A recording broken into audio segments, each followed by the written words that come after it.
जय माता दी भक्तों, आज मैं आपके सामने पेश करने जा रहा हूँ करवा चौथ व्रत कथा। भक्तों, ये कथा और करवा चौथ व्रत पतिव्रता स्त्रियों के लिए बहुत ज़्यादा फलदायक है।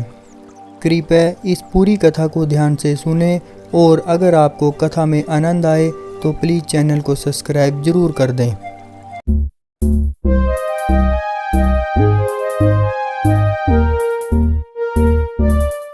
भक्तों, एक बार एक गांव में एक घर में 7 भाई थे और उनके एक बहन थी।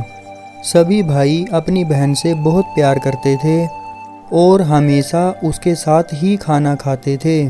जब बहन की शादी हो गई तब बहन ने करवा चौथ का व्रत किया।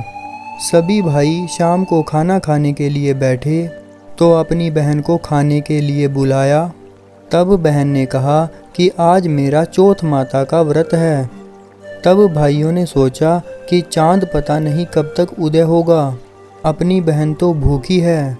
उन सब ने उपाय सोचा और पहाड़ पर जाकर आग जलाई और उसके आगे चालनी लगाकर चांद बना दिया और बोले कि बहन चांद उग आया। वह अपनी भाभियों से बोली कि चांद उग आया। तो भाभियाँ बोली, ये चांद आपके लिए उगा है। वह भोली थी और नकली चांद को अर्घ देकर अपने भाइयों के साथ खाना खाने के लिए बैठ गई। उसने जैसे ही पहला ग्रास तोड़ा तो उसमें बाल आ गया। दूसरा तोड़ा तो इतने में उसके ससुराल से बुलावा आ गया कि लड़की को तुरंत ससुराल भेजो। जब माँ ने बेटी को विदा करने के लिए कपड़ों का बक्सा खोला तो उसमें भी सबसे पहले काला कपड़ा निकला। तो उसको देखकर माँ बहुत डर गई। उसने अपनी बेटी को चांदी का सिक्का देते हुए कहा, बेटी तुझे रास्ते में जो भी मिले उसके पैर छूती जाना और जो तुझे सुहागन होने का आशीर्वाद दे उसे ये सिक्का दे देना और अपने पल्लू पर गांठ बांध लेना। वो पूरे रास्ते ऐसा ही करती गई पर उसे किसी ने सुहागन होने का आशीर्वाद नहीं दिया। जब वह अपने ससुराल पहुंची तो बाहर उसकी जेठूती खेल रही थी।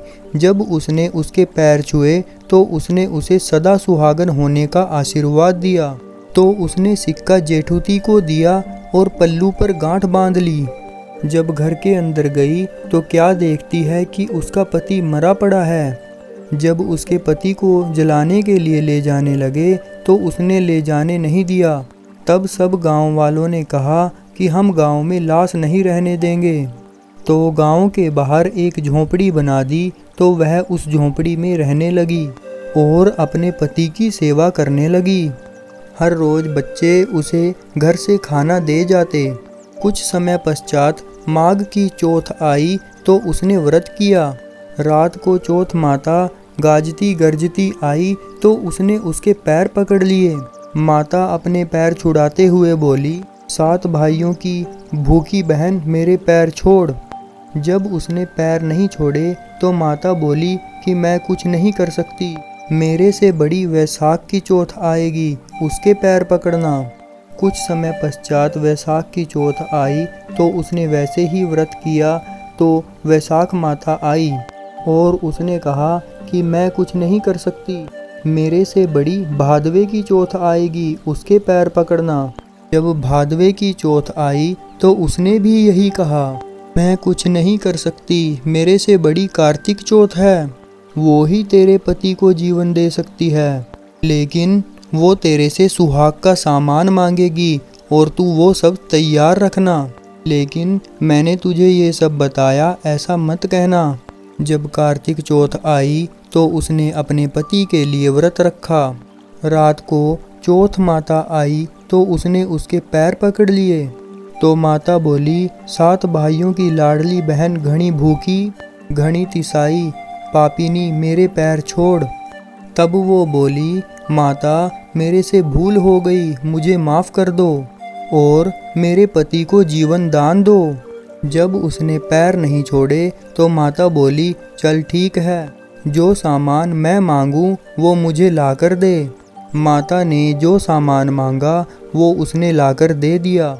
तब चौथ माता बोली, तुझे ये सब किसने बताया? तब वो बोली, कि माता मैं इस जंगल में अकेली रहती हूँ, भला मुझे ये सब बताने यहाँ कौन आएगा। चौथ माता ने मांग में से सिंदूर लिया, आँख में से काजल व चिटली उंगली से मेहंदी निकाल कर उसके पति को छींटा दिया तो उसका पति जीवित हो उठा। माता ने उसके पति को जीवित कर दिया और सदा सुहागन होने का आशीर्वाद दिया। सुबह बच्चे जब खाना लेकर आए तो अपने चाचा को जीवित पाया। दौड़कर घर गए और सबको बताया कि चाचा जीवित हो गए। सब लोग वहां गए तो देखा कि बच्चे सच कह रहे हैं। अपने बेटे को जीवित देखकर सास बहू के पैर पकड़ने लगी तो बहू बोली, सासू जी आप ये क्या कर रही हैं? मैंने कुछ नहीं किया, ये तो चौथ माता ने किया है। तब सासू माता बोली, हे चौथ माता, जैसे इसको सुहाग दिया वैसे सबको देना। तो भक्तों ये थी चौथ माता की व्रत कथा। अगर आपको कथा में आनंद आया हो तो वीडियो को ज़्यादा से ज़्यादा शेयर करें और चैनल को सब्सक्राइब करना ना भूलें। जय माता दी।